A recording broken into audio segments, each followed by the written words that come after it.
spice cake with white cake mix and cream cheese frosting is easy and delicious. Although you can definitely buy a box of spice cake mix and not have to add anything extra to it, I wanted to give you this recipe because number one, plain white cake mix is usually easier to find and it's cheaper. Number two, I want to do something a little bit different from the traditional recipe. So in order to do that, I need to start with a blank canvas. In this bowl, just like with all of my other southern layer cakes, I'm starting with one 15.25 ounce box of white cake mix and one small box of instant vanilla pudding, 2.9 ounces.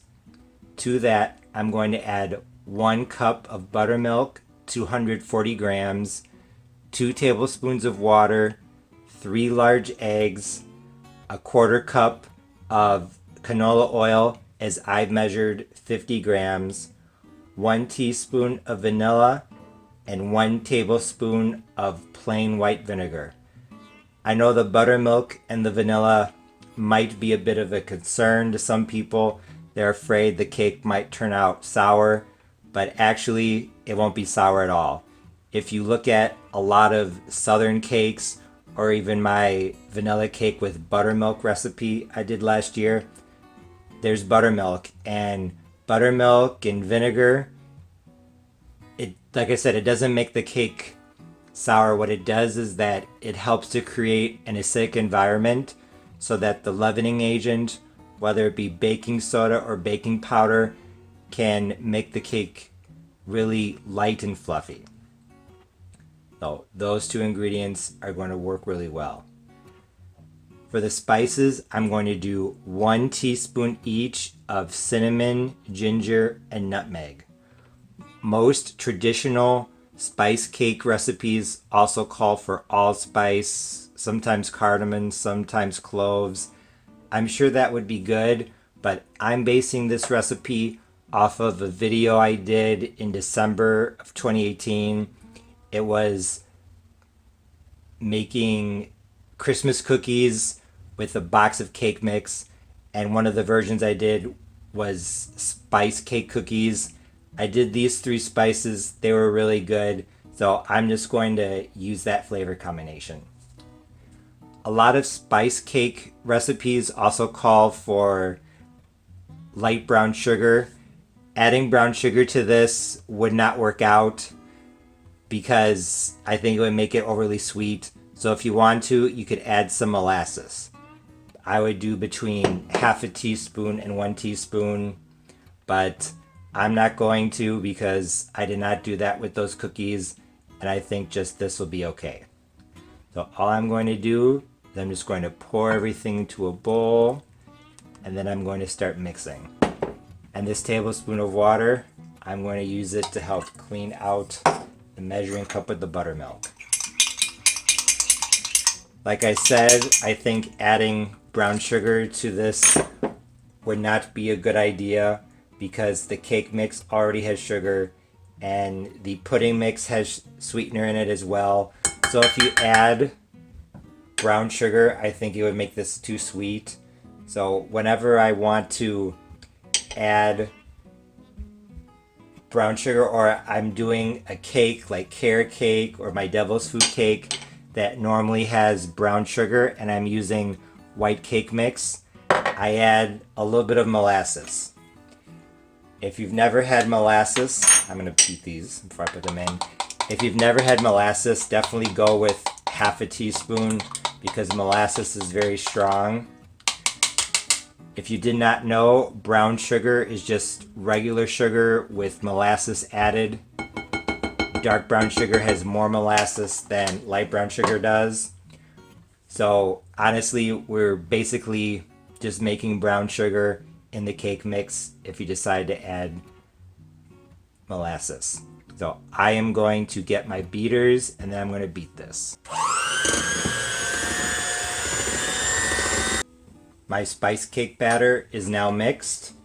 Even though I know it has raw eggs, I could not resist trying it, and it's amazing. It tastes just like those cookies I made for Christmas.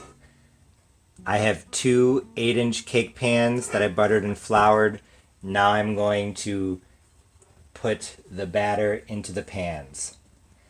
I am very picky in terms of having even cake layers, so I'm going to get my scale in a minute, and I am going to measure the pans to make sure they are the same weight. I'm doing this while my oven is preheating to 325 degrees Fahrenheit. I just finished evening out and leveling my cake layers. Now I'm going to put my cake pans in at 325 degrees Fahrenheit for, I'm guessing, 25 to 35, probably more like 35 minutes, but I'll let you know. My spice cake is now out of the oven. It was in at 325 for 45 minutes. So it took a bit longer than I had anticipated. Now that the cake is out of the pans, I'm putting the cream cheese frosting on the spice cake. I'm using my no butter cream cheese frosting. I'll put a link to that recipe below. Once I get the icing on this cake, I am going to put it into the refrigerator to chill for at least an hour, preferably 2 or 3. Although it was hard for me to resist the temptation, I let this cake chill in the refrigerator overnight so that the frosting could set. Honestly, this spice cake with white cake mix and cream cheese frosting was absolutely delicious. Like I said earlier, my spice cake recipe is a bit different from most traditional recipes, but I really like the combination of spices that I used. The cinnamon, ginger, and nutmeg were in just the right quantities to give this a very nice flavor without being overwhelming. Since the cake itself had a lot of spice, the cool cream cheese icing was deliciously refreshing. I really liked the texture as well, light and fluffy from the buttermilk. Even though a lot of classic spice cake recipes include allspice and cloves, I didn't think that this cake was lacking anything, because sometimes I think less is more. Focusing on a few flavors and really putting the focus on them can be better than having a lot of things competing against each other. With that said, there are a lot of things you can do to switch up this recipe.